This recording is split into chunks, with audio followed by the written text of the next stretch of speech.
Now, not surprisingly, Virginia Military Institute contributed its time, talent, and resources to the war effort in a number of other ways as well. Colonel Keith Gibson, VMI class of 1977, our historian and the executive director of the VMI Museum system, is our Institute's expert on the Institute's storied history. He's a published author and played consultant for the Field of Lost Shoes movie about VMI, and Colonel Gibson will discuss those varied roles that VMI graduates played during the war. Ladies and gentlemen, Colonel Keith Gibson.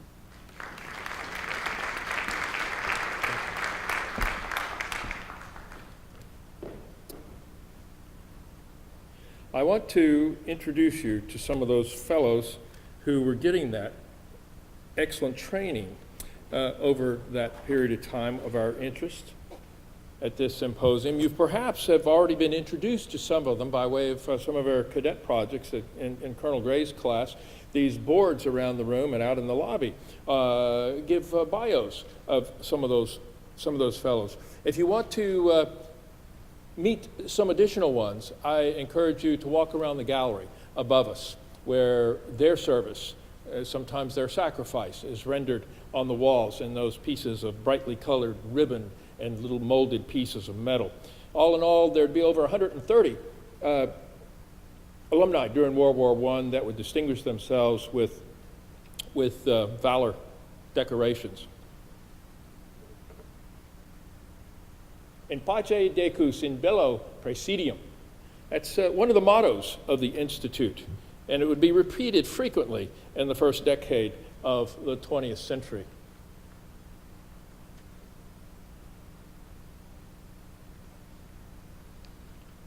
In 1914, there were 190 alumni serving in uniform in the nation, in all branches. But by 1918, that number would expand to 1,800 plus, as best we know, 1,800. Those individuals are going to be found in every service, in every rank, in every sector. They will find their use on the fields of battle. That constitutes 84% of all the alumni that are available to serve, that are of service age or are medically qualified to do so. And as has been pointed out, the roster of dead is representative of their commitment and service. On April the 2nd, 1916, as has been pointed out, President Woodrow Wilson, and by the way, the most interesting thing is going to be happening up there. I'm only a narrator of their story, so I invite you really to focus on the images on the screen. On April the 2nd, 1916, President Woodrow Wilson asked Congress to declare war on Germany. 4 days later, Senator from Virginia, Thomas Staples Martin, VMI class of 1867, introduced the resolution that passed 82-6. Thomas Martin had fought with the VMI Cadet Corps during the American Civil War at the Battle of Newmarket, May the 15th, 1864. Now back then, Cadet Martin and his fellow cadets were driven with the excitement of youth and the desire to prove themselves. But by 1916, Senator, older, wiser, we assume, Martin, reviewed war in a much different way. He knew that he was sending a new generation into battle, into death in instances. But he didn't doubt that his fellow VMI alumni, citizen soldiers, would respond to the call in pace bello, in pace decus, in bello praesidium. In fact, a surprising number of alumni didn't even wait for the United States to answer the call. They volunteered in the earliest months of the conflict. And those are the fellows that I want to bring to your attention. People like Russell A. Kelly, class of 1914. He departed New York to enlist in the French Foreign Legion in the fall of 1914. He was assigned to the 1st Regiment and saw heavy fighting throughout 1915. And he became something of a national, if not unofficial, correspondent on the war when newspapers all over the nation published his series of letters home. In fact, he became known around the country as Kelly of the Foreign Legion, has a ring to it. Russell was one of the youngest Americans to die when he was wounded on the 16th of June and lost on the battlefield at Cabaret Rouge, taking Hill 119. The manual of arms is very different from VMI, but training I got there comes in handy. I can't understand the commands, but generally know what to expect, he wrote in one of those letters home. Kelly was delighted to find, in fact, another VMI alumnus in the ranks of the Legion when he met Kiffin Yates Rockwell. Rockwell was also assigned to the 1st Regiment. Rockwell's French Foreign Legion kepi, by the way, is in the VMI Museum collection. With the reality of war constantly with them, these two reminisced about days in the rat line in the VMI barracks and dreamt of home. Rockwell had also sailed to France in the fall of 1914. On May 1915, he was shot through the leg at Target, near Arras. Following his recovery, Kiffin requested transfer from the trenches into France's new wing as one of the first Americans to join that Lafayette Escadrille, as it would become known, this infant fighter pursuit squadron. In May, while flying his Newport over the Alsace battlefield, Rockwell became the first American pilot to shoot down an enemy aircraft in aerial conflict. He was awarded the Médaille Militaire. That image that you see of Rockwell there was taken by his mechanic just 2 hours before Rockwell would be shot down. It's the last image of him. In fact, that final conflict took place on September the 23rd, 1916. Engaged with a German Albatross, the VMI alumnus was struck in the chest with an exploding bullet, and his plane, bullet-riddled, fell into a field of flowers between the communes of Rodin and Therne, France. He had requested earlier to his comrades that he be buried where he fell, and so he was and is today. Within months of the Great War, of Great Britain entering into war, over 20 VMI alumni would volunteer in British forces. 3 were killed. 4 additional were seriously wounded. 1 became a prisoner. 3 were awarded the Military Cross. 1 received the Military Medal. And 1 received the Distinguished Conduct Medal, our equivalents of the Distinguished Service Cross. I want to tell you about a couple of these fellows. Lieutenant Joseph Baldwin, VMI class of 1912, served in the Royal Army Medical Corps. The British were desperate to get anyone with a medical degree into their services. He served with the Royal Fusiliers. In August of 1917, he was at Ypres, Belgium, and an early morning attack brought him out of his aid station to recover wounded soldiers on the field. It was about 11 a.m., several hours after enemy fire had been underway, that he was attending the wounded. A piece of artillery shell found Lieutenant Baldwin. He was killed instantly. His colleagues found a letter in his uniform pocket. I'm writing this letter having no idea of ever sending it, unless I am killed outright. In that event, it will be found on my person, and I go with your dear faces before me, and your love guides and strengthens me. We who are about to die salute you. Goodbye. He sent that letter home. Richard Howard, VMI class of 1915, resigned his U.S. Army commission in order to join the British forces, commissioned 2nd Lieutenant in the 9th Battalion, the Royal Highlanders, the Black Watch. A high explosive shell killed Howard as he assisted a wounded officer off the battlefield in France, March 1916. He was buried on the field, as the dispatches say, quote, just behind the trenches. Bertrand Owens, VMI class of 1914, enlisted in the Royal Irish Fusiliers. He was a machine gunner, served in Belgium that fall of 1916. On one day, he was blown out of a trench, buried alive, and gassed. He was severely wounded on October the 7th, and he was presented the military medal for, quote, gallantry in action between October and the morning of the 7th. Donald McRae, class of 1912, enlisted as a private in the Canadian Army, rose to major. He was wounded, quote, going over the top at Vimy Ridge, April 1917. Cited 3 times for conspicuous gallantry, King George came to personally decorate McRae with the military medal.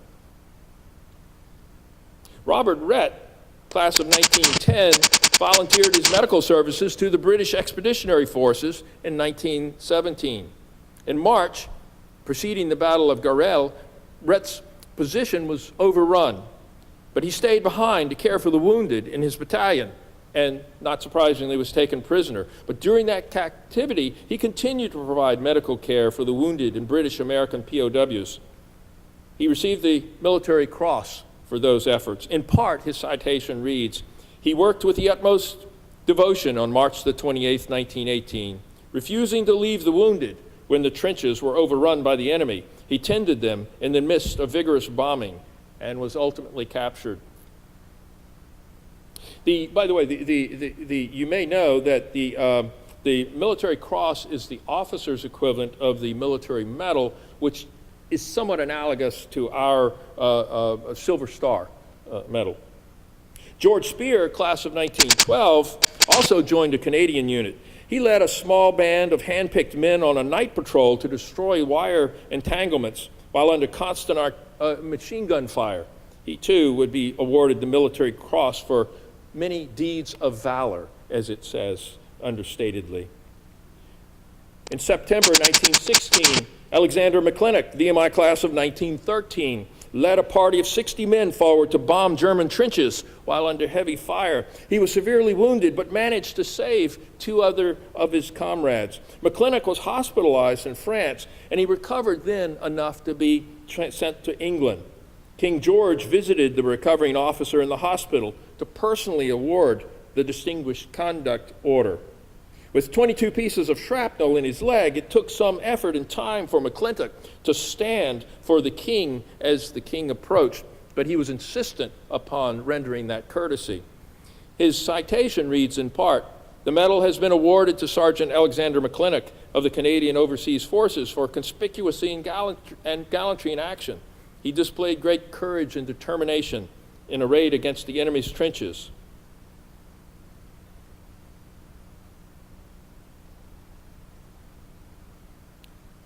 Samuel Rockenbach, who has entered into several of the presentations made thus far, class of 1889, commissioned into the cavalry in 1891, where early in his career he caught the eye of General John Pershing.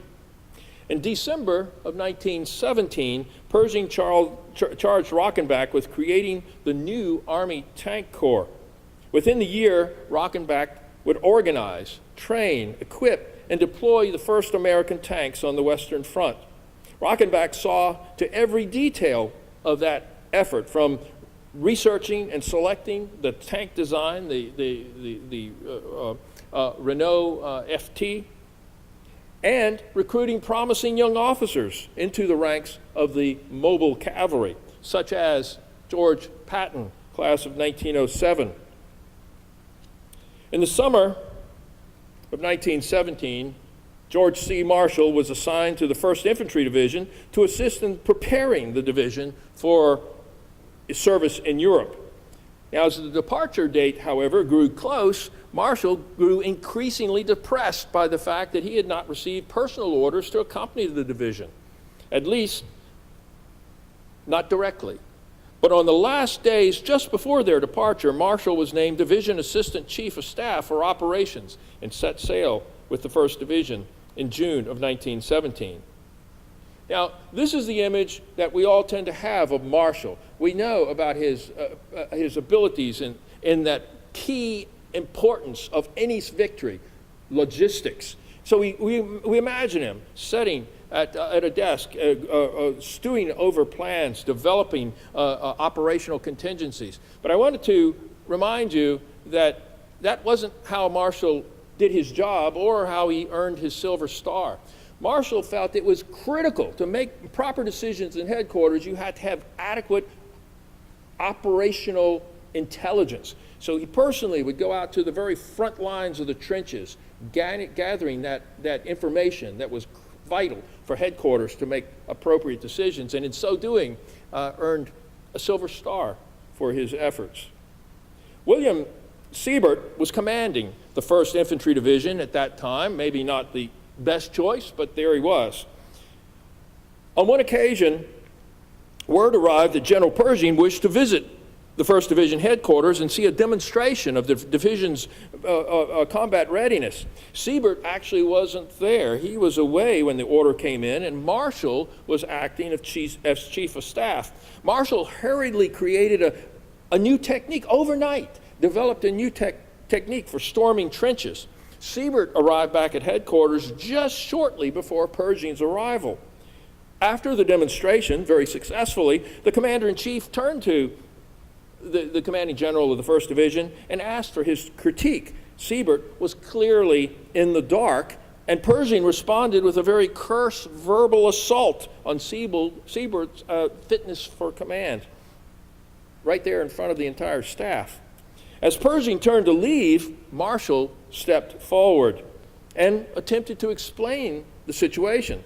Pershing ignored the young colonel and began to leave anyway. At that point, something incredible happens. Marshall reaches out and grabs John Pershing's arm, turns him around, and insists that Pershing hear him out. The room went silent in disbelief as Marshall briefed the commander. When Marshall was through, Pershing glared at the colonel one last time and left. And at that point, everyone joined around George Marshall and extended their condolences, because surely Marshall's military career had just died. At least that's what everyone expected, including Marshall. Within a few days, plans or orders do come for Marshall to be reassigned. Everyone expected that. What they didn't expect, these orders from Pershing insisted that Marshall join him at Pershing's headquarters at the AEF immediately. During that time, Marshall would receive the Distinguished Service Medal for his efforts. Within weeks of graduating from VMI, Second Lieutenant Lemuel Shepard, VMI 1917, sailed to France as a member of the 5th Marine Regiment. He was in the first elements of the AEF. They were committed to combat in 1918 to halt the German advance towards Paris. Shepard participated in the Marne offensive, where he was wounded twice in the action near Belleau Woods. During that action at Saint-Mihiel and the Meuse-Argonne, he was wounded again for the second and third times, shot through the neck by a machine gun.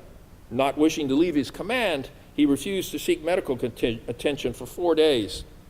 Lieutenant Shepard would be awarded the Navy Cross and the Distinguished Service Medal.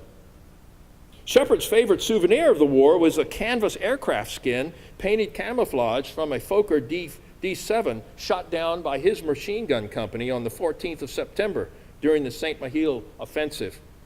Ultimately, he'll become, as many of you know, Commandant of the Marine Corps in the 1950s.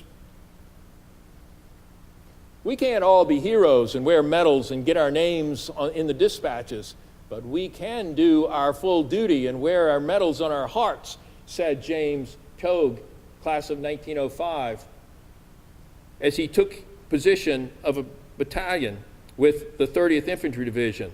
That was the 16th of July. The following day, he was shot through the heart by a sniper. He's buried in a Belgian military cemetery just west of Flanders. He was the very first officer of the 30th Division killed in action.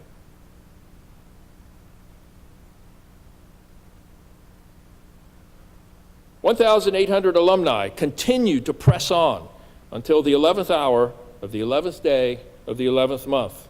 For alumni, that day had already become a special time. It is the founding date of the Institute, but now it took on a far greater significance. In 1920, General Pershing wrote a letter of tribute to VMI, in which he stated that the Institute provided a great asset to the government. The tactical and, above all, the disciplinary training of their alumni made it possible to qualify them quickly as efficient officers. General Pershing visited VMI was the graduation speaker that year in 1920, and while here, he discovered that there was no Christmas furlough at VMI. In fact, Christmas was celebrated by not holding classes and having a parade on the parade ground, weather permitting. Santa really didn't smile very heavily upon the Institute in those days. And Pershing By the way, this was also the time that he said the VMI is the West Point of the South and all that. You may have heard that. But Pershing said, well, you know, maybe we should give these boys an opportunity to go home and be with family over Christmas. And that order was taken seriously by General Nichols, superintendent, and we are all grateful in that most of us in the room that were VMI cadets were able to go home, thanks to General Pershing for Christmas. Also, by 1920, there were 291 alumni remaining in uniform. Astounding. 1914, there were 190. 1918, there was 1,800. And 2 years later, there's but 291. Yet, those numbers embody the very founding principle of the nation's school of the citizen soldier. In pace decus, in bello praesidium, in peace, an attribute, in war, a towering strength. Like those guys left their uniforms, like Sam Milner, class of 1911. He returned home with a worn set of dog tags and a victory medal, that's all. He returned to his VMI classroom to teach modern language to cadets for the next 40 years, no doubt using some of the same tactics that he had learned fighting the Germans back in 1918. Thank you.